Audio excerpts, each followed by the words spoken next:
네, 안녕하십니까. 안녕하세요. 네, 제가 서울 CBF에서 한 번씩 이렇게 올라와서 쓸 때가 있는데 제가 이게 좀 낮아가지고 이렇게 좀 깔도록 하겠습니다. 오늘 밖에 또 비도 오고 또 오늘 마라톤도 한다고 해서 좀 여러모로 오시는 길이 불편하심이 있으셨을 것 같은데 오늘 또 이렇게 함께 모여서 하나님 말씀에 대해서 이야기할 수 있는 그런 기회를 주신 하나님께 참 감사가 되는 것 같습니다. 오늘 제가 이제 함께 나누고 싶은 말씀은 사실 제가 이제 개인적으로 굉장히 많이 묵상하고 있고 최근에 굉장히 많이 묵상을 하고 있고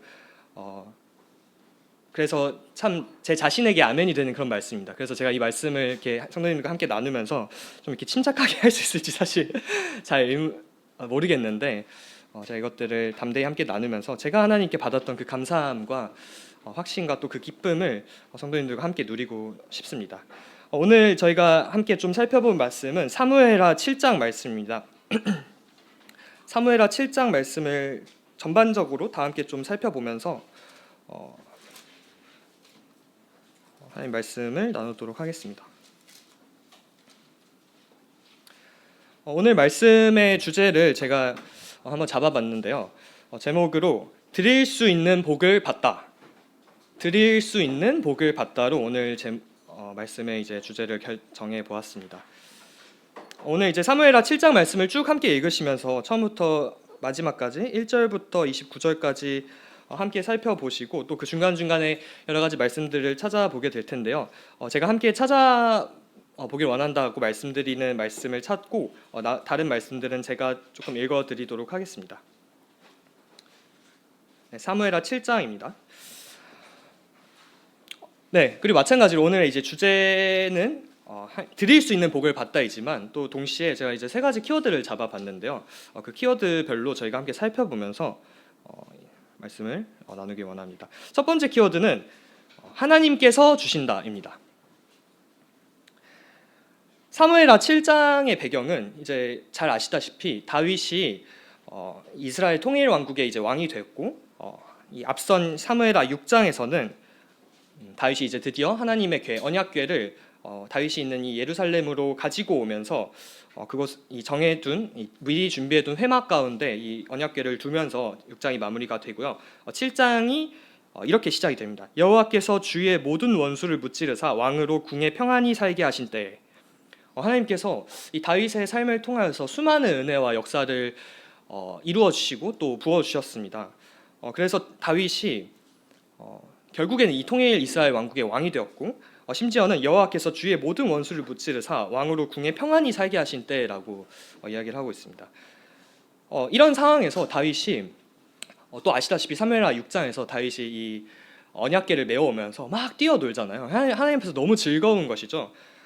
그리고 막 이제 막 몸이 보일 만큼 이 옷이 다 보일 만큼 이 뛰어놀다가 또 이 아내였던 미갈에게 한마디 듣고 이렇게 되었었는데 다윗은 이렇게 말했습니다. 내가 여호와 앞에서 뛰어놀겠다. 그러니까 이 배경 자체가 다윗이 너무 지금 기쁨과 즐거움과 특히 감사로 가득 차 있는 상황인 것입니다. 다윗의 삶이 참으로 고단하고 계속해서 도피하고 쫓기던 그런 삶 가운데 있었지만 이제는 여호와께서 평안히 궁에서 살 수 있는 이런 은혜를 주신 상황인 것이죠. 그래서 이 궁에서 평안히 살다 보니 다윗이 이런 생각이 들었습니다. 2절 왕이 선지자 나단에게 이르되 볼지어다 나는 백향목 궁에 살거늘 하나님의 궤는 휘장 가운데에 있도다. 이제 막 저는 이렇게 표현하거든요. 다윗이 막 황송했을 것이다. 자신은 백향목 궁전 이 너무 좋고 의리의리한 이런 궁전에서 살고 있다라고 생각을 하는데 하나님의 궤는 비교적 초라해 보이는 어떤 회막에 여전히 놓여 있었던 것이죠. 그러니 다윗의 마음이 2절과 같이 하나님께 정말 멋진 성전을 좀 이렇게 지어드려서 하나님께 좀 보답해드리고 싶은 마음이 있었을 것입니다. 이 배경이 이제 저희가 이 배경을 이해하고 이 말씀을 바라보면은 다윗의 마음이 어떠했을지를 바라보게 되는 것이죠. 다윗이 물론 악의를 가지고 뭔가 다른 생각을 가지고 그런 것이 아니라 정말 너무 기쁘고 너무 감사해서 하나님께 뭐라도 이렇게 좀 보답하고 싶은 마음에 내가 이렇게 받기만 해도 되나 이런 생각이 아마 이런 말이 나오지 않았을까 그런 생각을 해보게 됩니다. 그러나 오늘 이제 첫 번째 키워드로 말씀드렸던 것처럼 하나님께서 주신다라는 사실을 다윗은 다시 한번 기억해야 했던 것이죠. 다윗은 하나님께 2절에서 말했던 것처럼 하나님께는 휘장 가운데 있다. 이 말은 결국에 이 휘장이 하나님의 언약궤가 있기에는 너무 부족하지 않느냐. 내가 하나님의 그 언약궤에 걸맞는 더 멋진 성전을 지어드리고 싶다. 이런 말이었을 텐데, 그러나 다윗이 하나님께 무언가를 드릴 수 있는 처지가 아니었다라는 것이죠. 물론 나단이 3절에서 왕께 아뢰되 여호와께서 왕과 함께 계시니 마음에 있는 모든 것을 행하소서라고 말했지만, 그날 밤에 이제 여호와의 말씀이 4절과 5절 이후에 다시 한번 나단에게 임하여서 여호와께서 대답을 하시는데, 그 대답의 내용은 너는 나를 위해서 뭔가를 줄 수 없다 였습니다. 왜 드릴 수 없었을까요? 제가 5절을 먼저 읽어보겠습니다. 가서 내 종 다윗에게 말하기를 여호와께서 이와 같이 말씀하시되 내가 나를 위하여 내가 살 집을 건축하겠느냐. 너가 나를 위해서 내가 살 집을 짓겠다고? 이렇게 하나님께서 말씀하시는 것이죠. 그 이유에 대해서 이사야 선지자는 이사야 66장에서 이렇게 말했습니다. 여호와께서 이와 같이 말씀하시되 하늘은 나의 보좌요 땅은 나의 발판이니 너희가 나를 위하여 무슨 집을 지으랴. 내가 안식할 처소가 어디랴. 정말로 그렇죠. 하나님께서는 이 천지를 지으시고 또 운행하시는 그 창조주 하나님이십니다. 하나님께서 말씀하시길 하늘은 나의 보좌, 땅은 나의 발등상, 나의 발판인데 너희가 나를 위해서 무슨 집을 짓겠느냐, 내가 안식할 처소가 어디 있겠느냐라고 하는 것이죠. 또 로마서 11장에서 바울은 이렇게 말했습니다. 로마서 11장 35절 누가 주께 먼저 드려서 갚으심을 받겠느냐. 이는 만물이 주에게서 나오고 주로 말미암고 주에게로 돌아감이라. 그에게 영광이 세세히 있을지어다. 아멘. 다윗은 이 통일 이스라엘 왕국의 왕이었죠. 이 주변의 대적들을 물리치고 굉장한 번영기를 이끌어갔던 그런 왕이었습니다. 그러니 다윗이 가진 것도 많고 할 수 있는 것도 많았는데 그런 상황 속에서 또 다윗이 기꺼이 기쁜 마음으로 하나님께 성전을 지어드리고자 하였을 때 하나님께서는 나를 위해서 집을 짓겠느냐라고 말씀을 하셨다는 것이죠. 왕이었던 다윗조차 하나님께 무언가를 드릴 수 없었다는 것입니다. 그 이유는 방금 로마서 11장에서 말씀하셨던 것처럼 모든 것이 주에게로 말미암았고 주에게로 돌아가고 또 주에게서 나왔기 때문인 것이죠. 이미 이 모든 것이 하나님께서 지으시고 또 하나님께로 말미암은 것이기 때문에 다윗이 무언가를 하나님께 드린다, 그거 하나님께서 주신 것들을 가지고 무언가를 하나님께 만들어서 드린다라는 것 자체가 이제 어불성설이었던 것입니다. 제가 여기서 이제 또 질문 한 가지를 드리겠습니다. 이 말씀을 저희가 또 기억할 때 저는 이 말씀을 읽으면서 스스로도 내가 하나님께 무언가를 드리겠다 혹은 드리고 있다라는 생각을 하고 있지는 않나, 이런 생각을 좀 하게 되었습니다. 저는 조금 이게 저의 개인적인 기질이 좀 약간 한번 꽂히면 좀 열정적인 편이고요. 막 이렇게 좀 파고드는 스타일이어서 제가 이렇게 예수님을 다시 좀 이렇게 만나고 그 다음에 주님의 사랑과 이 은혜를 좀 인격적으로 경험한 후에 주님께 정말 드리고 싶다. 어떻게 하면 내가 주님 위해서 막 이렇게 다 드릴 수 있을까, 이런 생각을 하게 됐었거든요. 그러나 하나님께서는 네가 나를 위하여 내가 살 집을 건축하겠느냐라고 말씀을 하셨습니다.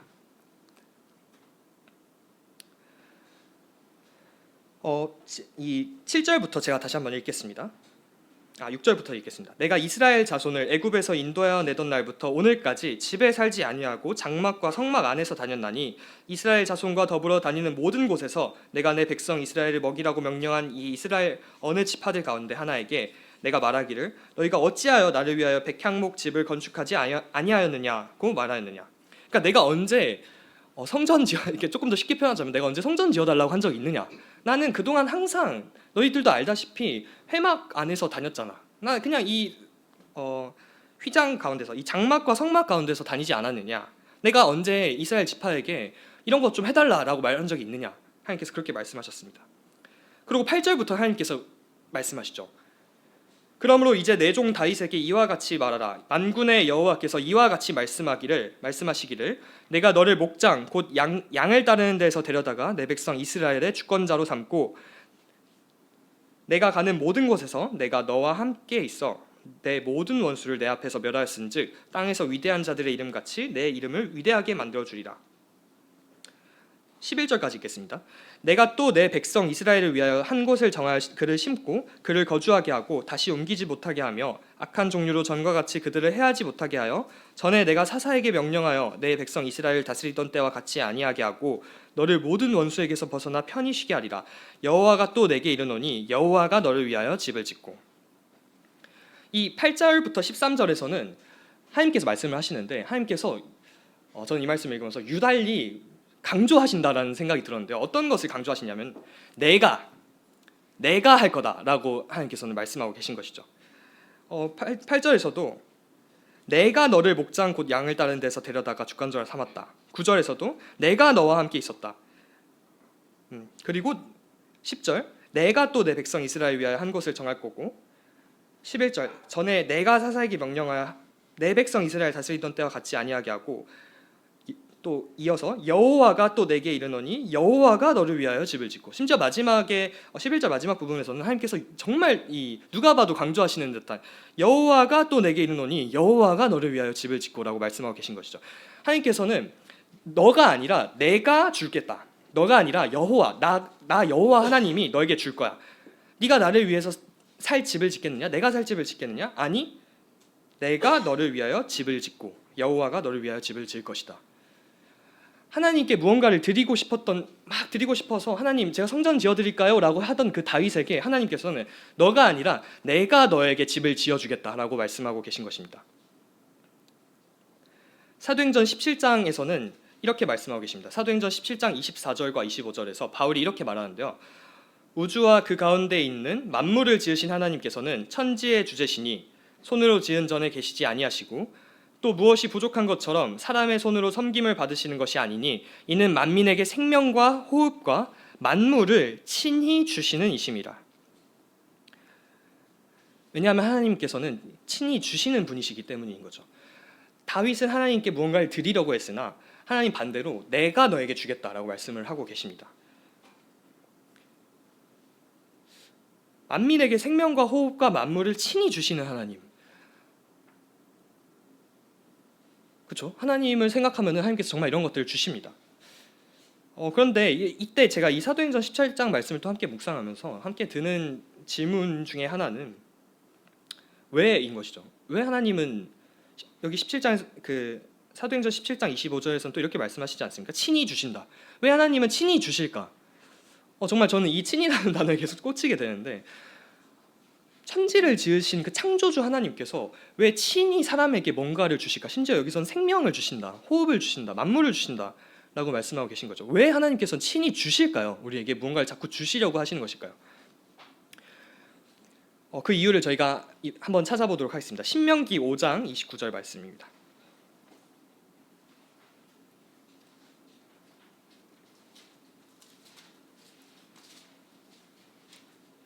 하나님께서는 신명기 5장 29절에서 하나님의 뜻, 하나님의 마음을 말씀하고 계신데요. 저희 신명기 5장 29절 다 함께 한번 읽어보도록 하겠습니다. 시작. 다만 그들이 항상 이 같은 마음을 품어 나를 경외하며 내 모든 명령을 지켜서 영원히 복받기를 원하노라.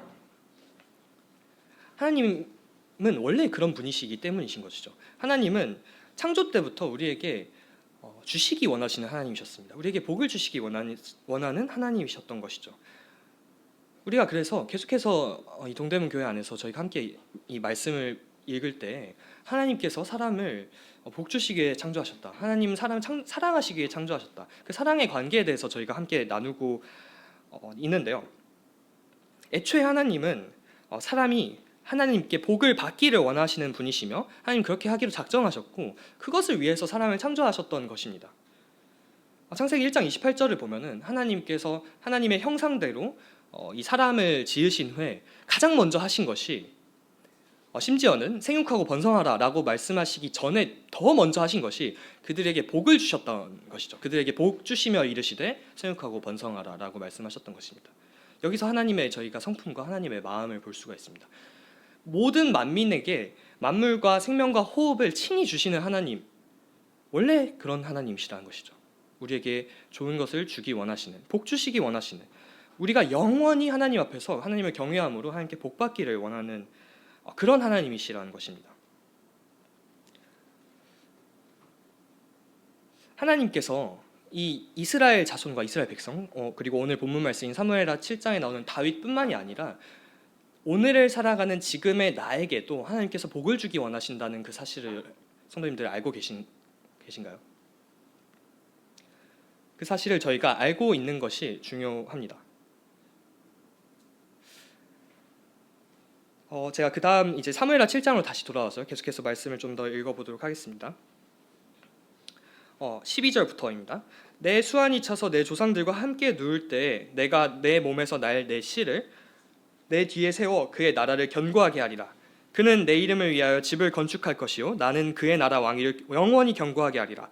나는 그에게 아버지가 되고 그는 내게 아들이 되리니 그가 만일 죄를 범하면 내가 사람의 매와 인생의 채찍으로 징계하려니와 내가 내 앞에서 물러나게 한 사울에게서 내 은총을 빼앗은 것처럼 그에게서 빼앗지는 아니하리라.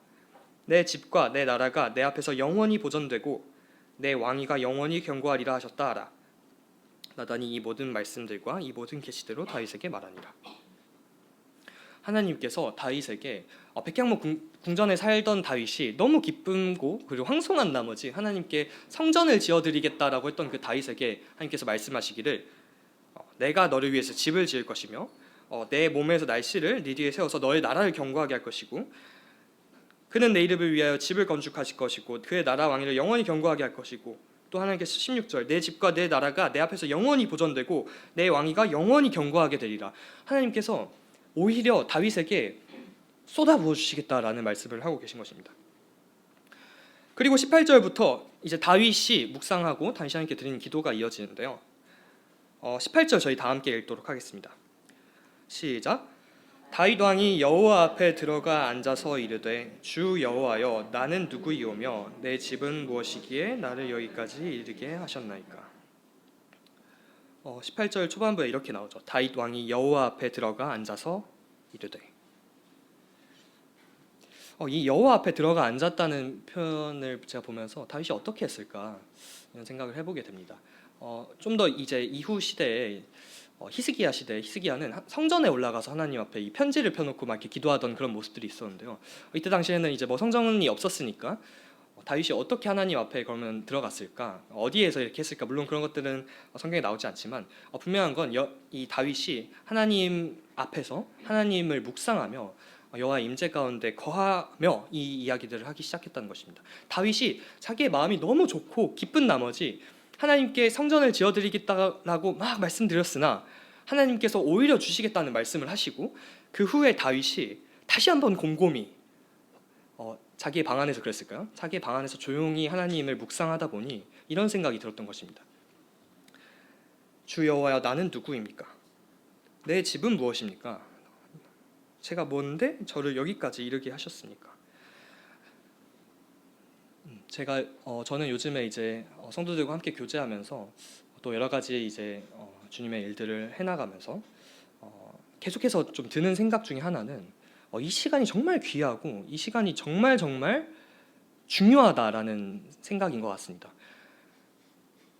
그 시간이 저는 가장 행복하거든요. 뭐 이렇게 맛있는 음식을 먹고 성도들과 교제하고 혹은 뭐 이렇게 제가 하고 싶은 일들을 할 때도 뭐 기쁨이 있지만 제 이 좁은 방 안에, 저는 이제 원룸에서 혼자 자취하니까요. 좁은 방 안에서 이 늦은 밤 고요한 그 시간에 말씀을 펴놓고 하나님의 임재를 묵상하며 그 앞에 조용히 기도하는 그 저희가 큐티라고 하죠. 콰이어트 타임, 그 고요한 시간에 참으로 행복합니다. 그리고 이런 묵상이 나오게 되는 것이죠. 하나님의 크심과 하나님의 위대하심과 하나님의 전능하심, 창조주이신 하나님, 이 온 우주를 주관하고 다스리고 계신 그 하나님을 조용히 묵상하다 보니 제 삶에 있는 이 여러 가지 크고 작은 문제들이 그 거룩하시고 거대하신 하나님 앞에서 굉장히 작은 것들로 느껴지는 순간들이 있습니다. 아마 다윗도 이 순간에 그렇게 되었던 것 같습니다. 본인은 왕이기 때문에 백향목 궁전을 지어드릴 능력도 있고 그럴 권한도 있죠. 그러나 하나님 앞에서 다시 한번 하나님 말씀 앞에 조용히 묵상하다 보니 그저 나오는 고백이 하나님 저는 무엇입니까? 하나님 제가 왕인데요? 이게 아니었겠죠. 하나님 저는 아무것도 아닙니다. 저희가 아까 드렸던 그 찬양 사람이 무엇이간데 주께서 저를 생각하시며 인자가 무엇이간데 저를 권고하십니까? 그 거룩하신 하나님께서 이 작은 죄가 뭐길래 저를 돌아보시고 저를 권고하십니까? 이런 고백이 나오게 되는 것입니다. 그리고 19절부터 다윗의 자기 인식이 나옵니다. 내가 누구지? 이 거룩하신 하나님 앞에서 고요히 여호와 하나님을 묵상하다 보니 다윗이 그 하나님 앞에 있는 자신이 누구인지를 인식하게 되는데요. 19절부터 다윗은 이렇게 말합니다. 주 여호와여. 사실은 이 18절도 다윗이 처음 운을 떼면서 이렇게 말했죠. 주 여호와여. 다윗과 하나님의 관계에 대한 다윗의 인식이 보이는 장면입니다. 주 여호와여, 주께서 이것을 오히려 적게 여기시고 또 종의 집에 있을 먼 장래의 일까지도 말씀하셨나이다. 주 여호와여, 이것이 사람의 법이니이다. 20절, 주 여호와는 주의 종을 아시오니 다윗이 다시 주께 무슨 말씀을 하오리까? 다윗의 자기 인식이죠. 주 여호와여, 주의 종, 주 여호와여, 주의 종, 계속해서 반복되는 표현입니다. 다윗이 하나님과의 관계를 재인식하기 시작했던 것입니다.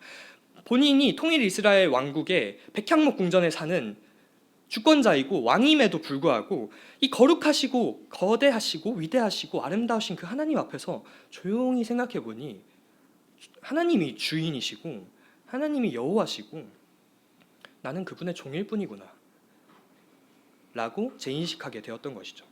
그래서 다윗이 18절에서 그 인식의 어떤 함축물이라고 할까요? 그 인식의 고백으로서 나는 누구이오며 내 집은 무엇이기에 라는 고백이 나올 수 있었던 것입니다. 다윗은 아마 이때 과거를 회상했을 것 같습니다. 다윗이 양을 치던 그 과거, 사무엘이 본인에게 여호와의 명령을 따라 기름을 부으러 왔던 그날, 본인은 막내여서 사무엘도 심지어 다윗을 물론 보지 못했지만 다른 사람에게 기름을 부으려고 했던 그런 과거, 또 양이 사실 얼마나 냄새가 많이 납니까? 그런 들판에서 양을 막 키우면서 양을 기르던 그 목자의 시절, 또 조금 시간이 지나서 사울에게 쫓기던 그 오랜 그 기간, 목숨이 위협당하며 매번 도망다니고 심지어 죽기까지 하고 사투를 벌였던 시간을 떠올렸을 것입니다. 또는 다윗이 막 미친 척하고 침 흘리고 죽을 뻔하고 블레셋으로 막 도망가고 자기가 죽였던 자기가 만군의 여호와 하나님으로 내게 나아가노라 하고 죽였던 그 골리앗 세 칼을 의지해서 도망다녔던 그 비참했던 자기의 과거를 떠올렸을지도 모르겠습니다. 그 후에 그 과거들을 조용히 돌이켜보고 하나님 앞에서 할 수 있는 말 한마디가 나는 누구이오며 나는 누구이기에 라는 말이었던 것이죠. 저도 개인적으로 이런 생각을 많이 하게 되는 것 같습니다. 하나님 앞에서 참 아무것도 아니다. 아무것도 아닌 정도가 아니라 그냥 뭐 이런 일들을 감당할 수 있는 자격이 아예 없는 그런 존재구나라는 생각을 하게 되는 것 같습니다. 그렇게 자기 인식을 하고 난 후에 다윗은 또한 이렇게 고백을 합니다. 21절부터는 지금 방금까지는 다윗이 하나님 앞에서 본인을 인식한 것에 대한 고백이었다면은 21절부터는 다윗이 하나님 앞에서 그 하나님이 어떠한 분이신지를 다시 한번 인식하고 기억하는 그런 말씀들이 나오는데요. 21절부터 또 제가 한번 읽겠습니다. 주의 말씀으로 말미암아 주의 뜻대로 이 모든 큰 일을 행하사 주의 종에게 알게 하셨나이다. 그런즉 주 여호와여, 주는 위대하시니 이는 우리 귀로 들은 대로는 주와 같은 이가 없고 주 외에는 신이 없음이니이다. 땅의 어느 한 나라가 주의 백성 이스라엘과 같으리까? 하나님이 가서 구속하사 자기 백성으로 삼아 주의 명성을 내시며 그들을 위하여 큰 일을, 주의 땅을 위하여 두려운 일을 애국과 많은 나라들과 그의 신들에게서 구속하신 백성 앞에서 행하셨사오며 주께서 주의 백성 이스라엘을 세우사 영원히 주의 백성으로 삼으셨사오니 여호와여, 주께서 그들의 하나님이 되셨나이다. 다윗이 막 이 고백을 하면서는 쏟아져 나오지 않았을까요? 이 고백이 막 기쁨과 즐거움과 환희가 가득 차서 하나님께 대한 이 충만한 하나님을 알므로 인하여서 이 말들과 이 고백이 쏟아져 나왔을 것 같습니다. 모세도 이렇게 말했죠. 이스라엘아, 너는 참 행복한 백성이다. 너희와 같은 백성이 어디 있느냐? 하나님께서 그 위대하시고 거룩하신 그 홀로 한 분이신 하나님, 다윗이 말한 바와 같이 위대하시고 주와 같은 이도 없고 주 외에 신도 없으신 그 유일하신 홀로 한 분이신 주권자 하나님, 그 하나님께서 우리를 구속하시고 우리를 백성으로 삼으시고 우리를 위하여 큰 일을 행하시며 또 주의 땅을 위하여 두려운 일을 행하시고 심지어는 우리를 자기의 백성으로 삼으셨다. 이 사실을 기억하면서 다시 한번 황송했겠죠. 하나님 참으로 놀라운 하나님이십니다. 하나님 한 분 외에는 신이 없습니다. 하나님 주권자이시며 하나님은 여호와 하나님, 약속을 지키시고 은혜로우시고 자비롭고 노하기를 더디하시고 인자를 천대까지 베푸시며 우리를 사랑하시고 하나님의 이름을 영화롭게 하시는 그 아름다우신 하나님이십니다 라고 고백했을 것입니다. 그래서 우리가 이 구약의 많은 성경들을 읽을 때도 성경에 나오는 많은 기자들이 이렇게 성령이 충만하여서 하나님께 대하여 이런 고백들을 자주 드린 것들을 볼 수 있게 되죠. 다윗도 말년에 이 솔로몬에게 이 성전 건축 사업을 넘겨주면서 이런 고백들을 반복해서 했습니다.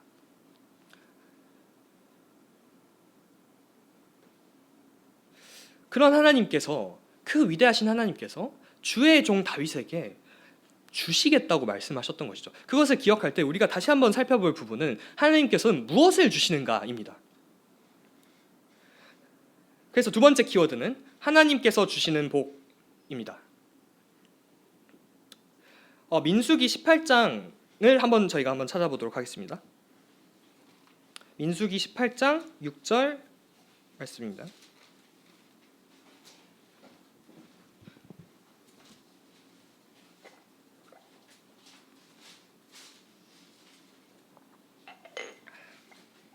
민수기 18장 6절과 7절 말씀을 저희 함께 읽도록 하겠습니다. 시작. 보라, 내가 이스라엘 자손 중에서 너희의 형제 레위인을 택하여 내게 돌리고 너희에게 선물로 주어 회막의 일을 하게 하였나니 너와 내 아들들은 제단과 휘장 안의 모든 일에 대하여 제사장의 직분을 지켜 섬기라. 내가 제사장의 직분을 너희에게 선물로 주었은즉 거기 가까이 하는 외인은 죽음을 당할지니라.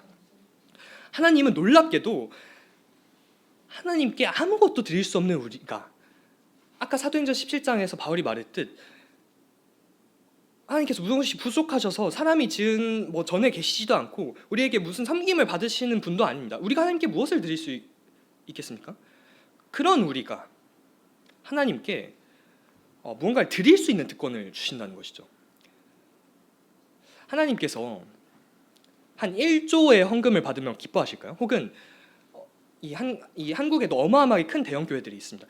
막 이렇게 엄청 큰 건물을 지어드리면 하나님께서 기뻐하실까요? 그 건물이 잘못됐다는 말은 아니지만 그렇게 하면 하나님께서 더 기뻐하실까요? 혹은 이 작은 상가의 2층에 이 좁은 공간에 있는 동대문 교회는 하나님께서 기뻐하지 않으실까요? 얼마 전에 제가 그런 기사를 봤습니다. 여러분들이 다 아시는 일론 머스크가 이제 인류 역사상 최초로 개인이 1000조를 소유한, 개인 자산으로 이 1000조를 소유한 재벌이 되었다라는 이제 그런 기사였는데요. 그러니까 인류 역사상 1000조를 소유했던 사람은 아무도 없는 것이죠. 그 1000조가 하나님께 뭔가 의미가 있을까요? 하나님께서 그걸 다 지으시고 그것의 근원이 되는 가치들까지 하나님께서 창조하셨는데 하나님께서 1000조가 귀하실까요? 혹은 그걸 1000조를 하나님께 드리면 하나님께서 좋아하실까요? 하나님께서는 그런 것들에 관심이 없으신 것이죠.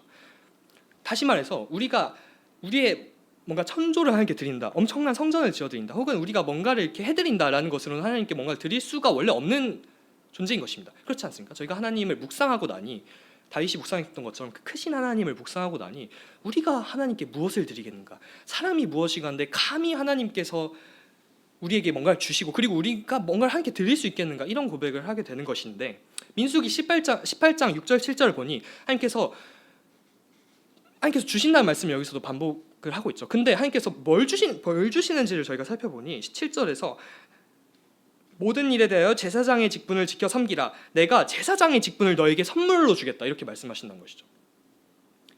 이 구조가 참 재밌는 것입니다. 하나님께 대해서 아무것도 드릴 수 없는 우리가 하나님께 뭔가를 드릴 수 있는, 하나님을 섬길 수 있는, 제사장의 직분을 행할 수 있는 그 권한을 하나님께서 저에게 선물로 주신다는 것이죠. 그럼 말 그대로 선물인 것입니다. 저희가 하나님을 섬길 수가 없는데, 하나님 찾을 수조차 없는 우리였는데 하나님은 우리가 감히 그 하나님을 섬길 수 있는 그 특권을 주신다는 것입니다. 또한 그것이 왜 특권인지 18장 20절에서 또 그 말씀이 이어서 나오는데요. 민수기 18장 20절, 여호와께서 또 아론에게 이르시되 너는 이스라엘 자손의 땅에 기업도 없겠고 그들 중에 아무 분깃도 없을 것이나 내가 이스라엘 자손 중에 내 분깃이요 내 기업이니라. 이 레위 지파와 또 아론의 가문들은 이 여호수아의 정복 전쟁 이후에 또 그 전후로 해서 이 약속의 땅에서 땅을 기업으로 이렇게 분배받지는 않았습니다. 그러나 하나님은 그럼에도 불구하고 레위인들이 하나님을 섬길 수 있는 것이 선물이라고 말씀하셨거든요. 왜냐하면은 그렇게 하나님을 섬길 수 있는 것이 특권이고, 또한 그 특권에 대한 대가로 하나님께서 친히 하나님께서 분깃이 되시고 하나님께서 기업이 되시는, 다시 말해서 하나님께서 대가로 하나님께서 주시는 선물로서 하나님 자신을 주시겠다고 약속하시기 때문에 그것이 어마어마한 특권이었다는 것입니다. 레위인들에게. 7절에서 이렇게 말씀하셨죠.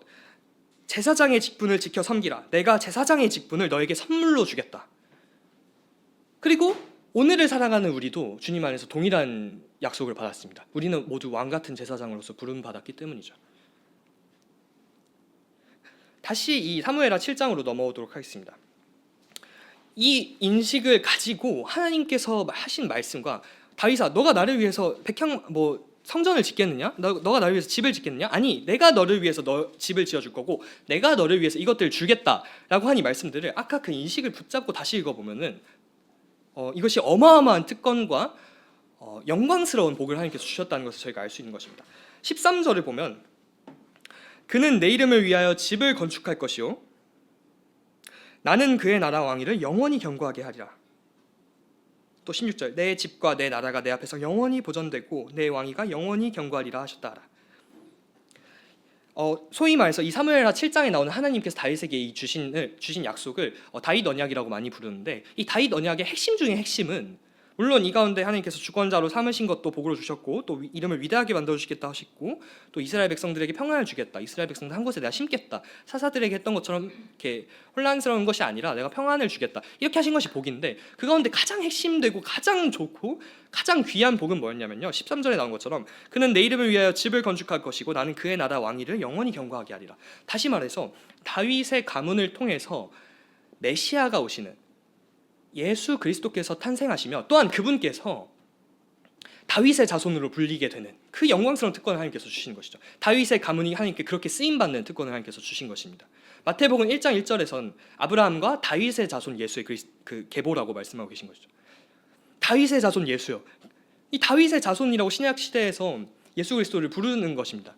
물론 예수님이 다윗보다 먼저이시죠. 예수님으로부터 말미암았으니까요. 그러나 다윗의 그 계보 가운데 예수님께서 오시는 그런 특권을 다윗이 받았다는 것입니다. 사람이 받을 수 있는 것 중에 가장 영광스럽고 귀하고 좋은 복 중 하나이지 않을까요?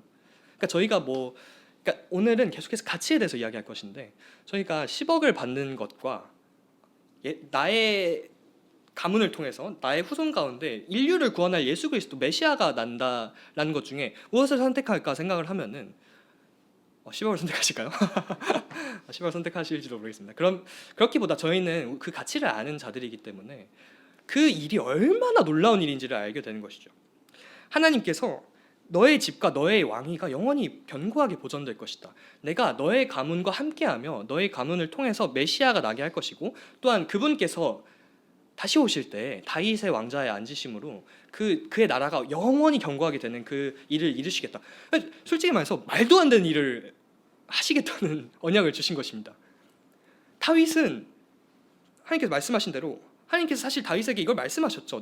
너가 누구인지 잘 기억해봐. 내가 너를 8절에서 이렇게 말씀하십니다. 내가 너를 목장 곧 양 따르는 데에서 데려다가 내 백성 이스라엘의 주권자로 삼았다.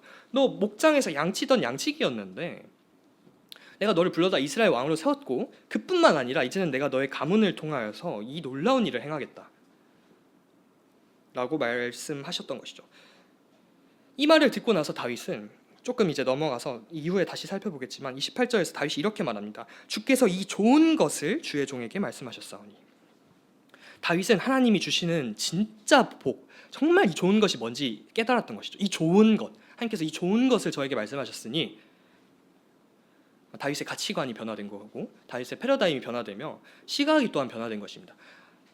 하나님께 자신이 무엇을 드리겠다라고 했던 그 다윗의 마음에서 하나님께서 다윗에게 주신다라는 사실을 깨닫고 심지어 하나님께서 무엇을 주시는가를 보고 나니 하나님께 쓰임받을 수 있는 우리 가문이 하나님께 쓰임 받아서 그리스도가 나는 그 놀라운 역사에 동참하게 되는, 하나님께 나의 가문과 나의 이름, 나를 그냥 드릴 수 있는 그 특권을 다윗이 받았다는 것, 그것을 깨닫고 나서 다윗이 이거 진짜 좋은 것이군요 라고 하나님 앞에서 고백한 것입니다. 하나님께서 다윗 가문과 함께 하시는 것, 다윗 뒤에 나의 씨가 하나님의 이름을 위하여 집을 건축하며 영원히 왕위를 이어가는 것, 하나님의 인류 구원의 역사에 동참하게 되는 그 복, 그 놀라운 일에 다윗과 다윗의 집이 쓰임받는 복을 하나님께서 주시겠다라고 하신 것입니다.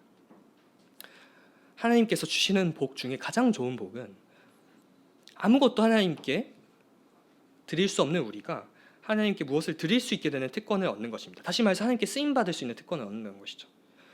여기서 다시 한번 제가 질문을 드리겠습니다. 하나님께 드릴 수 있는 것이 특권이라고 생각을 하시나요? 우리는, 그리고 저는 사실 종종 내가 하나님께 이렇게 드리지, 내가 하나님께 막 이렇게 드리고 있지, 이런 생각을 할 때가 있는데, 사실 그건 말 자체가 안 되는 것이죠. 하나님께 무언가를 드릴 수 있는 것이 없는데 우리가 하나님께 뭔가를 이렇게 드리고 있는 것은 어마어마한 특권이라는 것입니다. 자, 하나님께 드리겠다. 그러나 하나님께서 아니야, 내가 줄 거야 라고 이야기를 했고요. 그럼 하나님께서 무엇을 주시지? 하고 보니 하나님께서 하나님께 드릴 수 있는 특권을 주겠다라고 말씀하셨습니다. 그럼 다시 한번 이어지죠. 그럼 우리는 하나님께 무엇을 드리는가?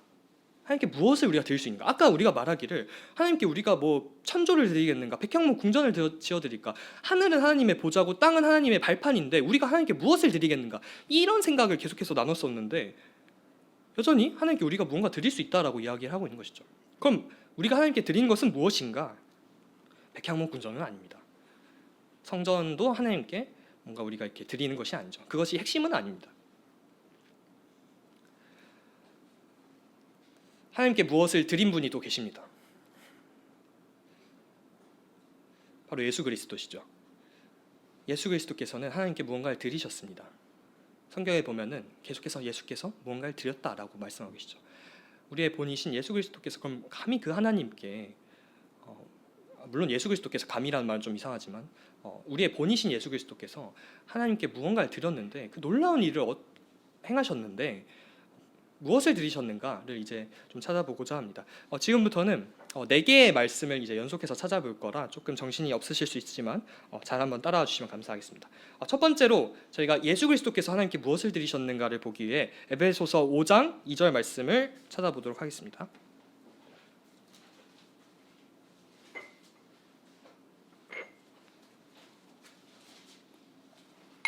에베소서 5장 2절 찾으신 분들 함께 읽도록 하겠습니다.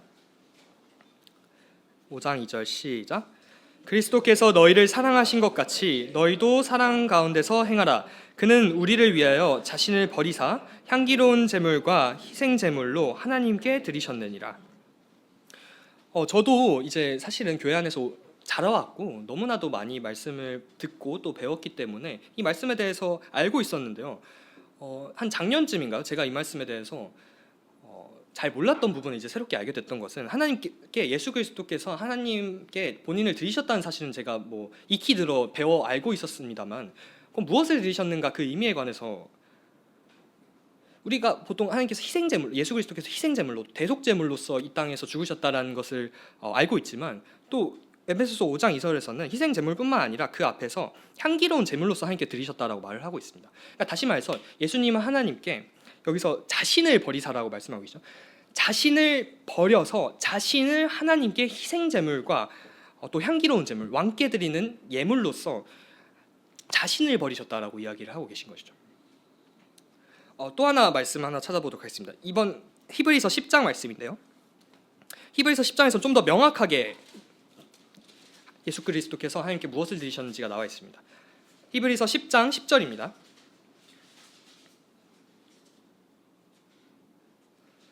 또 다 함께 읽겠습니다. 시작. 이 따라 예수 그리스도의 몸을 단번에 드리심으로 말미암아 우리가 거룩함을 얻었노라. 이 뜻을 따라 예수 그리스도의 몸을 단번에 드리심으로 말미암아 우리가 거룩함을 얻었노라. 예수 그리스도께서는 마찬가지로 이 땅에 오셔서 뭐 이렇게 예를 들어서 예수님은 창조주시고 또 주권자이시니까 이 오병이어의 기적, 뭐 떡과 이 물고기를 막 하고 혹은 막 금을 막 찍어내셔가지고 어마어마한 황금을 찍어내신 다음에 이걸 하나님께 드리겠습니다. 이렇게 뭐 하실 수도 있겠죠. 그런 능력이 있으시니까요. 근데 하나님 예수께서 그런 일을 하신 게 아니고 그런 것들로 하나님께 드리신 것이 아니고 무엇을 드렸느냐 했을 때 그의 몸을 단번에 드리셨다라고 말씀하고 계신 것이죠. 말 그대로 예수님은 십자가에서 자신의 몸을 하나님께 드리셨습니다. 여기서 말하는 몸은 육체적인 몸도 물론 의미하지만 결국에 우리의 삶을 의미하는 것이죠. 우리의 생명. 우리의 생명이라는 것은 우리가 살아가는 이 모든 삶의 구성이지 않습니까? 주님은 우리의 본이신 그 예수 그리스도께서는 그분의 생명, 그분의 몸, 그분의 삶을 온전히 단번에 그리스도께 하나님께 드리셨다라는 말씀입니다. 하나님께 대하여 저희가 뭔가를 드릴 수 없는 것이 계속해서 반복돼서 강조되고 있지만 예수님께서는 하나님께 무언가를 드리셨는데 그것이 바로 예수님 자신이셨다는 것이죠. 이 본을 그대로 따라서 또 다른 말씀들을 보면은 저희가 무엇을 드릴 수 있는지도 이제 알 수 있는데요. 로마서 12장 말씀입니다.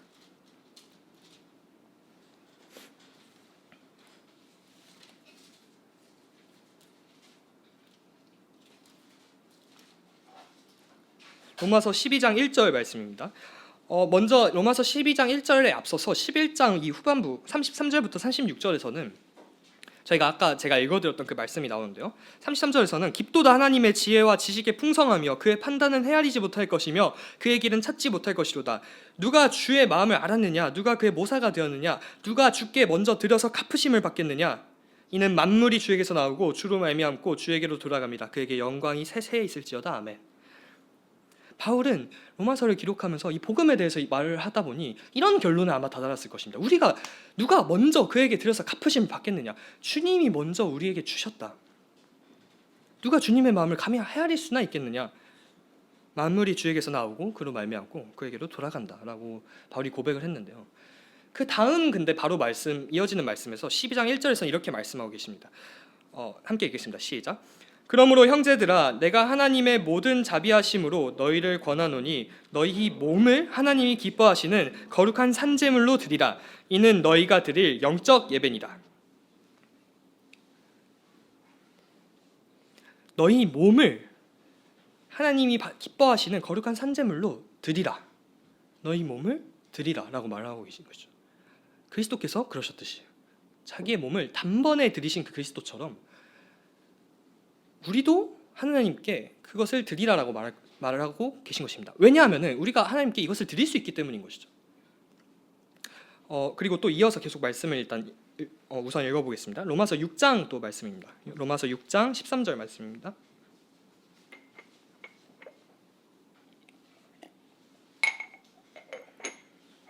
로마서 6장 13절 함께 읽겠습니다. 시작.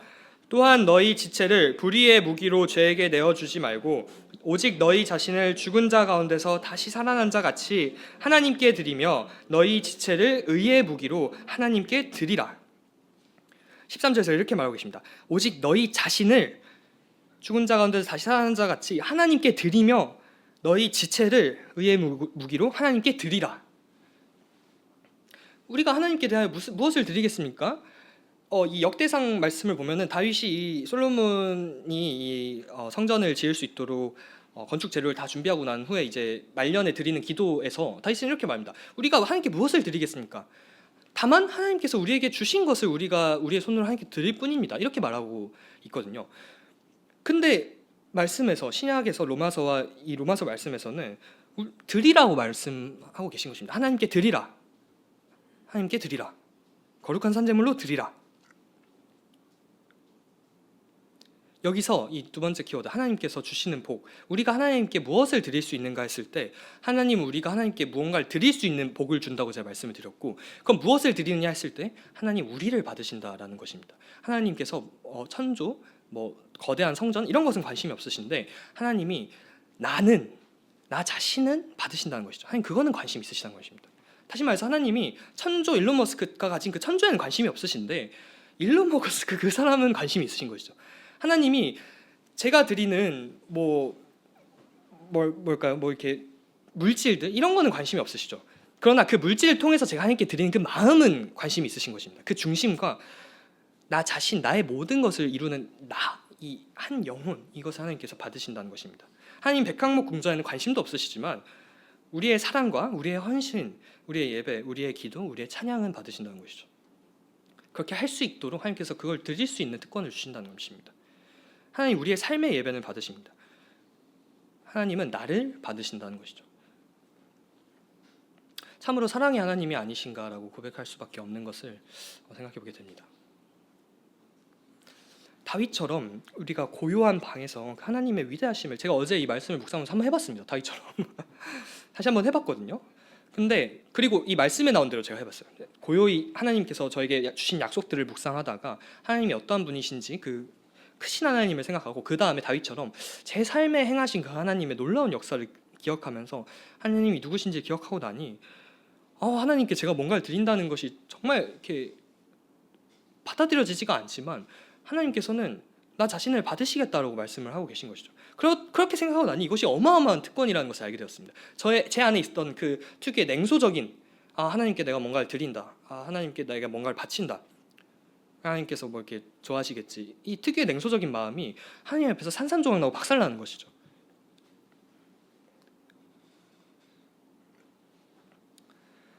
다시 사무엘하 7장 말씀으로 돌아오도록 하겠습니다.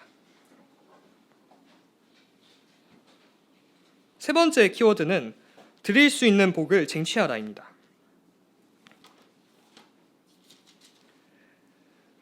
이제는 하나님께서 우리가 하나님께 무언가를 드릴 수 있는 것, 다시 말해서 무언가를 드릴 수 있는 것 자체가 특권이며 또한 우리 자신을 받으신다는 것이 정말 놀라운 비밀이고 특권이라는 것을, 말 그대로 특권이라는 것을 알 수 있습니다.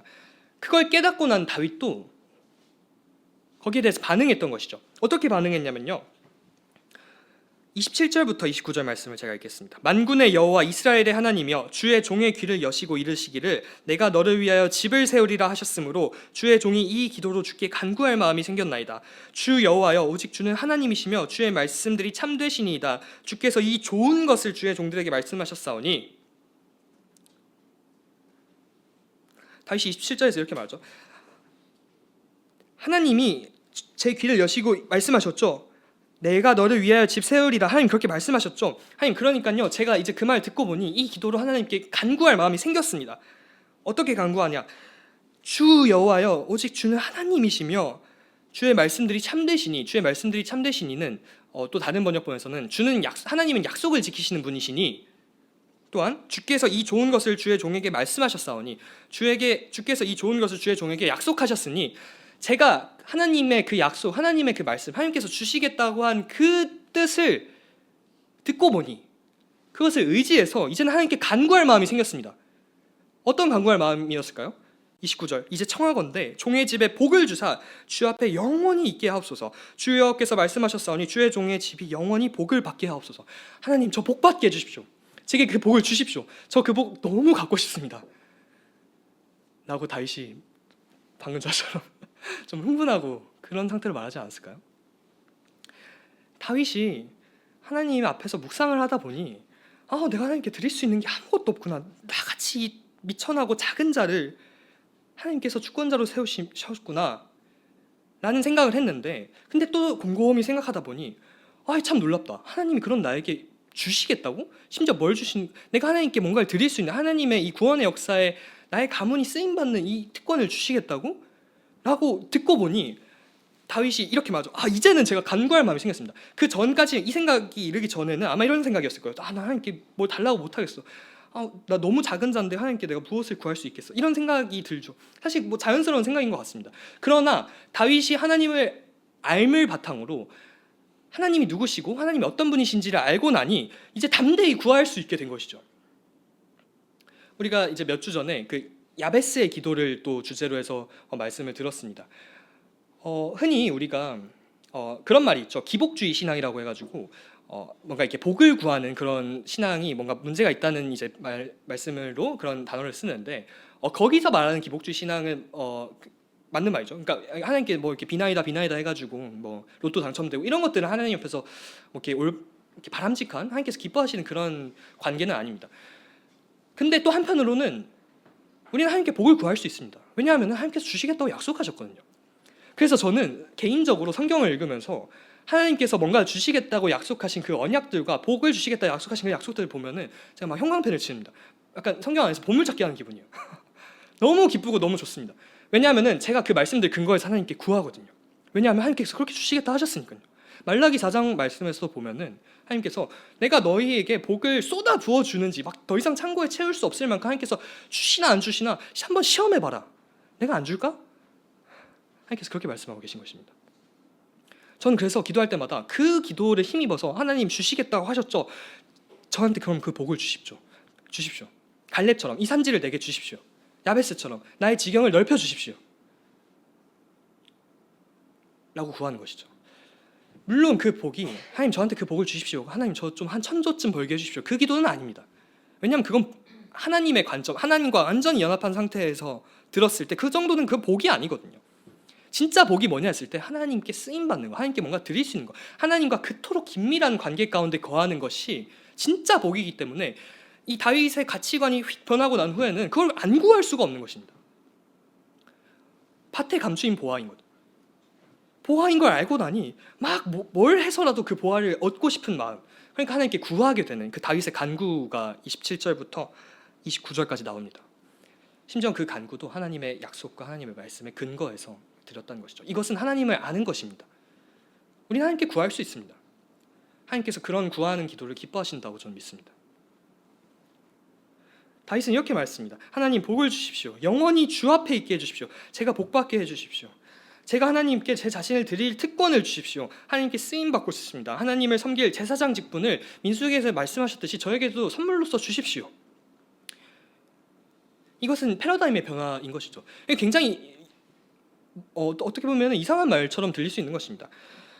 그러니까 우리는 때로 하나님께 무언가를 드리라라고 하는 말을 율법주의로 받아들이는 것이죠. 우리 마땅히 하나님 전능하신 하나님이고 주권자시지, 그러니까 하나님께 우리가 당연히 드려야지.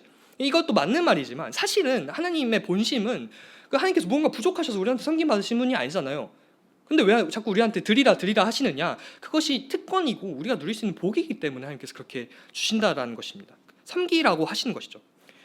저도 그래서 사실은 뭔가 이렇게 섬기라는 말과 하나님께 나를 드리라, 내 삶을 드리라는 말이 막 부담이 되고 두려울 때가 있습니다. 그러나 우리가 성경을 바탕으로 하나님께 대한 알미 풍성해지면은 하나님께 드리라는 말이 나한테 복 받을래? 라는 말처럼 들리는 거죠. 내가 너한테 복을 줄 건데 너 받을래? 너 하나님께 너를 드릴래? 이거랑 똑같은 말인 것입니다. 그렇게 되면은 그 부담스럽고 답답했던 그 마음이 이제는 적극적으로 내가 그것을 원한다라는 고백과 간구로 변하게 되는 것입니다. 하나님께 드리는 삶, 하나님께 나의 삶을 드리는 것은 본질적으로 그리스도인만이 누릴 수 있는 어마어마한 특권입니다. 전능하시고 위대하시고 또 만군의 주이신 여호와 하나님께 우리가 무엇을 드린다니, 이것이 얼마나 놀라운 일입니까? 하나님을 아는 사람들은 그래서 이것이 하나님께 뭔가 헌신하고 섬긴다라고 하는 것들, 이 모든 것들이 어떤 율법이나 노동이나 이런 것들이 아니라 이 정도의 유치한 차원에서 하나님께서 말씀하셔서 나를 섬겨라 하시는 게 아니라 이마저도 하나님이 주시는 어마어마한 특권이라는 것을 알게 된다는 것입니다. 마지막으로 사도행전 5장 41절 말씀을 찾아보도록 하겠습니다. 사무엘하 7장에 또 잠시 손을 두시고 사도행전 5장 41절입니다.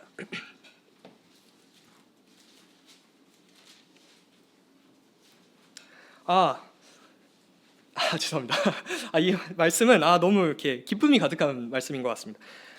아시죠? 사도행전 1장에서 예수님께서 하늘로 올려지시면서 이렇게 말씀하십니다. 오직 성령이 너희에게 임하시면 너희가 권능을 받아 온 유대와 온 예루살렘과 온 유대와 사마리아와 땅끝까지 이르러 너희가 나의 증인이 될 것이다.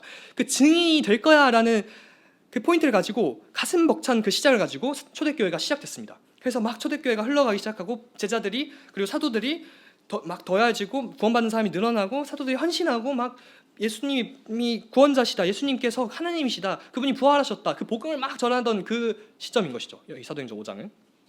그러다가 이 사도들이 붙잡혀 와서 너네 예수님 이름으로 자꾸 말하지 말라니까 하고 이제 채찍을 맞은 그 상황입니다. 40절에 보면 이렇게 나오죠. 그들이 옳게 여겨 사도들을 불러들여 채찍질하며 예수의 이름으로 말하는 것을 금하고 놓으니 채찍을 맞았다는 아팠다고 하는데 채찍이 얼마나 아팠겠습니까 사실. 근데 사도들의 반응이 좀 뭔가 이상합니다. 41절을 보면은 사도들은 그 이름을 위하여 능욕받는 일에 합당한 자로 여기심을 기뻐하면서 공회 앞을 떠나더라. 너무 이상하고 너무 모순적이고 인간의 상식으로 도저히 이해가 되지 않는 반응인 것이죠. 이 말 자체가 되게 이상하지 않습니까? 사도들은 그 이름을 위하여 능욕받는 일에 합당히 여기심을 기뻐하면서 떠났다. 그 이름을 위하여 능욕받는 일에 합당한 자로 여기심을 기뻐했다. 와, 나 같은 자가 예수님의 이름을 위해서 채찍을 맞을 수 있다니, 이 얼마나 영광인가 라고 한 것이죠. 사도들이 나 같은 사람이 하나님을 위하여, 예수님의 이름을 위하여 이러한 일들을 할 수 있다니. 심지어는 그 일이 나에게 육체적인 고통을 주고 어떤 전반적인 어려움을 주는 일이라 할지라도 하나님이 나를 이놈 너 내 이름을 위하여 저기 능욕받기 합당하다 라고 마치 하신 것처럼 그걸 기뻐했다는 것입니다. 사도들이 그의 이름을 위하여 능욕받는 일에 합당히 여기심. 저 자격 있나요? 저 주님의 이름을 위해서 능욕받을 자격 있나요? 했을 때 그래, 너 합당히 여긴다 내가. 마치 그런 것처럼 제자들이 기뻐했다는 것이죠. 사도들이 그런 기쁨을 가졌다는 것입니다. 사도들이 주의 이름으로 인하여 영광을 받은 것을 기뻐한 것도 아니고요, 주의 이름을 위하여 능욕받은 것을, 심지어는 능욕받을 자격이 있다고 여겨주심을 기뻐했다라고 말하고 있는 것입니다. 그러니 사도들은 기꺼이 매를 맞았죠. 기꺼이 그리스도께 자신의 삶을 내어드렸습니다. 사도들의 헌신은 사실은 그렇게 뭐랄까, 물론 사도들이 대단하죠. 존경할 만하지만 우리가 막 이렇게 지나치게 우상화할 필요가 없는 것이, 그들도 하나님께 그 특권을 받아서 그 특권을 기꺼이 누렸을 뿐입니다. 누군가 저에게도 개인적으로 제가 이제 뭐 예를 들어서 서울 CBF의 사역들과 또 개인적인 주님께서 보여주신 많은 일들을 행하면은 아이고 민서 형제 고생이 많네요. 민서이 참 고생 수고하네 이러는데, 저는 사실 그런 생각이 안 들고요. 저는 그냥 그 특권을 누리고 있다는 사실 생각을 합니다. 하나님이 나 같은 사람을 부르셔서 심지어 오늘 이렇게 하나님 말씀을 이렇게 전할 수 있는 기회를 주시다니 너무 감사한 것이죠. 하나님께 자신을 드릴 수 있는 것이 어마어마한 특권인 것을 사도들은 알았던 것입니다. 그러니 사도행전의 주인공들이 사도들이 아닌 것입니다. 그리고 아시다시피 사도행전에서 이제 바울이 이제 이 증인이 되어서 약간 이 스포트라이트를 받으며 사도행전 13장 이후로 이 전도행을 시작하면서 이야기들이 나올 때 우리는 처음에, 저도 그렇고, 바울이 대단하다. 바울이 어떻게 이런 말을 했을까? 주 예수께 받은 사명을 다 달려갈 길을 마치기 위해 내가 내 생명을 버리는 것도 내가 두려워하지 않는다. 어떻게 이런 고백을 할까? 바울 참 대단하다. 이런 생각을 했는데요. 제가 요즘에 사도행전을 계속 읽어가면서 드는 생각은, 이 바울이 항상 그렇게 말하거든요. 나 살인자 출신이야. 내가 사람을 죽이기까지 했어. 항상 자기가 자기를 증언할 때 그렇게 말합니다. 자기 괴수야. 근데 나 같은 사람을 하나님께서 사용하신 게 너무 놀라워. 다메섹으로 가는 길에 영광의 빛이 나를 비추시고 바울아 부르시고, 바울이 물었죠. 예수님 누구십니까? 나는 네가 박해하는 예수야. 예수의 이름 뜻은 그들의 백성의 죄에서 구원자이신 그 뜻을 밝히신 후에 바울이 그럼 내가 무엇을 하리까 했을 때 예수님이 다메섹으로 들어가라. 내가 거기서 너에게 할 말을 일러주겠다. 이렇게 말하는 것이죠. 바울이 그 하나님을 만나고 나서 그것이 너무 영광스러운 소망이라는 것을 깨닫고 난 후 그냥 다른지라는 그 표대를 향하여 그냥 그 안에서 발견되고 싶어서, 부름의 상을 위하여, 그 부름의 상은 돈이나 이런 것들이 아닙니다. 그냥 예수 그리스도와 함께하는 그 복을 누리고 싶어서 달려갔던 것이죠. 그러니 이 사도행전의 주인공은 사도들이 사실은 아니라 그 사도들의 이야기의 뒤에 계시는, 그 베일 뒤에 계시는 그리스도이실 것이죠. 그분의 풍성한 은혜와 사랑, 우리에게 이런 특권을 주신 하나님의 그 사랑이 주제인 것입니다. 이제 좀 결론을 내리도록 하겠습니다. 제가 오늘 이 말씀을 준비하면서 들었던 제 자신에 대한 개인적인 확신이기도 하고요. 또 성도님들과 함께 나누고 싶은 것은, 우리는 이것을 특권으로 첫 번째는 알아야 되고, 두 번째는 그 특권을 기꺼이 그리고 능동적으로 쟁취해야 된다는 것입니다. 잡아야 된다는 것이죠. 제가 서울 CBF에서도 이 성도 많은 형제 자매님들하고 있을 때, 예를 들어서 저희 서울 CBF에서는 매주 수요일마다 기도팀을 하거든요. 그래서 매주 서울 CBF와 또 서울 CBF 안에 있는 성도님들이 하는 전도에 대한 이 구도자들에 대한 중보기도를 합니다. 중보기도 하는 모임인데 제가 그걸 자꾸 하자고 말해요. 형제 자매들한테 하자 이거 같이 들어와서 같이 하자 이러는데, 사실 뭐 예를 들어서 아까 그 말씀이랑 똑같죠. 하나님께서 무엇이 부족하셔서 사람이 지은 전에 계시고 섬김을 받으신 분이 아니시듯, 뭐 기도하는 인원이 늘어나면 늘어날수록 하나님께 더 큰 목소리가 돼서 하나님이 더 잘 들으실까, 이런 것이 아니죠. 뭐 혹은 우리가 뭔가 부족하고 이렇게 기도팀이 인력이 딸려가지고 같이 하자 하는 것이 제가 아닙니다. 제가 본질적으로 왜 같이 하자고 하냐면요, 제가 그 기도팀을 하면서 하나님께 기도함으로써 경험한 그 하나님이 너무 좋고 너무 놀라워서 그걸 같이 좀 이렇게 누렸으면 좋겠어서 같이 하자고 합니다.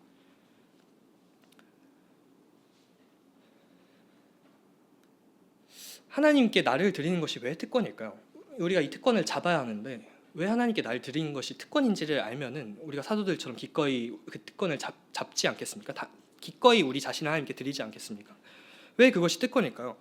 그것은 하나님의 창조 목적과 직결되는 부분이 있기 때문입니다. 하나님의 창조 목적이신 인간과의 연합, 인간과의 사랑의 언약, 그리고 인간과의 동행, 그것이 그 안에 담겨 있기 때문입니다. 성경을 창세기 1장 1절부터 요한계시록 22장까지 쭉 읽어보면은 하나님의 관심이 온통 사람인 것을 볼 수가 있습니다. 하나님께서 무슨 말씀하신 것처럼 백향목 궁전 이런 것도 관심이 없으세요. 하나님께서 무슨 어마어마하게 큰 건축물 이런 것들을 원하실까요? 하나님 위해서 엄청난 동상을 만들어 이런 거 원하실까요? 하나님 그런 것들 관심 없으십니다. 예수님이 그런 것들을 위해서 죽으신 게 아니죠. 예수님은 한 사람에게 관심이 있으신데, 왜 그러냐면요, 제가 이제 이 복음전도 훈련반이라고 하는 CPF에서 하는 그걸 할 때 항상 첫 시간에 이렇게 소개하는 그림이 있는데, 하나님이 먼저 계십니다. 여기에 하나님이 계시고 그 다음에 사람이 이렇게 있는데요, 여기서 하나님이 인간에게 이렇게 뭔가를 주십니다. 뭔가 뭘 주시냐 했을 때 하나님이 사랑과 은혜와 자비 이런 것들을 주시죠. 다시 말해서 하나님 복을 주십니다. 창세기 1장 28절 그들에게 복 주시며 이르시되, 하나님께서 복을 주십니다. 그 복이 이제 정확히 뭐냐 했을 때 거룩한 영생인 것이죠. 그 거룩한 영생을 하나님께서 초대하셔서 그러한 복을 우리에게 주시는데, 동시에 우리 인간은 하나님 감사합니다 하면서 그것을 받지만 그러고 가만히 있는 것이 아니라 거기에 대한 반응으로서 하나님께 대한 자발적인 헌신과 자발적인 감사와 자발적인 찬양, 자발적인 사랑, 자발적인 예배 이런 것들을 하나님께 드리는 것이죠. 그 서로 주고받음의 관계 속에서 하나님께 저희가 받기만 한 것이 아니라 하나님께 받은 그것에 대해 그 그리스도의 사랑의 강건하심으로 반응하여서 우리가 우리의 삶을 자발적으로 하나님께 사랑을 드릴 때, 그래서 우리가 오늘 여기에 모였듯이 하나님께 그것을 드릴 때 주고받음의 관계 속에서 이 가운데 플러스가 있습니다. 하나가 되는 것이죠. 관계가 형성되고 연합하는 것이죠. 하나님 그걸 원하신다는 것입니다. 그러니까 다시 말해서 하나님께서 뭔가 주시기만 하실 수도 있는데 관계를 하나님 원하시기 때문에 일방적으로 쏟아부으시는 관계가 아니라 양방이라고 표현을 많이 하시죠. 양방의 관계 속에서 서로 주고받는 것을 원하시기 때문에, 그래야만 그것이 관계이기 때문에 우리가 하나님께 뭔가를 드릴 수 있는 특권을 주신다는 것입니다. 복음 전파의 원리도 동일하죠. 저는 이게 복음을 이렇게 전하다 보면은 이런 질문을 많이 듣습니다. 아니 예수님이 이 땅에 오셔가지고 막 이렇게 영광스러운 모습을 나타나셔서 선교하시면 다 믿지 않겠느냐? 근데 왜 안 그러시냐?라고 했을 때 이런 질문 많이 하잖아요. 듣고 보면 뭐 그럴싸하죠. 근데 하나님의 뜻은 사람을 통하여서, 사도행전에서 나오듯이 사람과 성령님의 그 동행, 연합, 아름다운 그 동역을 통하여서 하나님께서 복음을 전하시고 사람을 구원하시고 생명을 살리는 그 놀라운 역사를 이루어가기 원하시는 것이죠. 하나님 편에서만 그것을 하실 수도 있는데, 그냥 하나님께서 뭐 모르겠습니다. 이렇게 상상을 해볼까? 하나님께서 그냥 이렇게 손가락 딱 하셔가지고 다 구원 이렇게 하실 수도 있겠죠. 근데 그게 아니라 사람을 통하여서 하나님께서 복음을 전하시고 증인된 원리를 통해서 그것을 전하기 원하시는데, 왜냐 하면은 우리가 그렇게 하나님께 뭔가를 드리고 쓰임 받는 그것이 하나님과의 관계 가운데서 이루어지기 때문입니다. 하나님의 일방적인 은혜만이 아니라 양방향의 아주 인격적인 관계, 하나님과 나의 상호 주고받음, 하나님과 나의 사랑의 언약 관계 속에서 서로 기꺼이 자신을 내어주는 관계. 하나님도 기꺼이 그분의 몸을 우리에게 주셨죠. 우리도 기꺼이 하나님께 우리의 삶을 내어드리는, 뭔가 이렇게 억지로 하고 이런 것이 아니라 그냥 너무 하나님이 좋아서 드리는, 자발적으로. 하나님 그 복을, 그 연합으로의 초대를 우리에게 주길 원하신다는 것입니다. 궁극적으로는 하나님께서 그것을 원하시며 그러한 창조 목적을 가지시고 우리에게 그런 복을 허락하신다는 것입니다.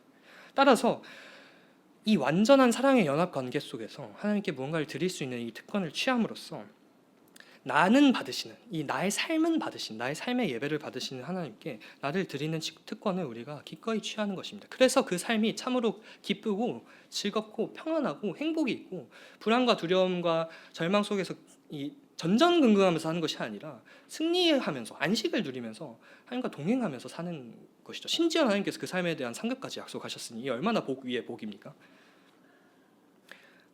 그래서 참으로 이 하나님께 무언가를 드리는 특권을 취한다는 것은 즐겁고 신나고 흥분되고 기쁘고 감사하고 신바람 나는 길이라고 저는 또 표현하고 싶습니다. 참으로 가벼운 길인 것이죠.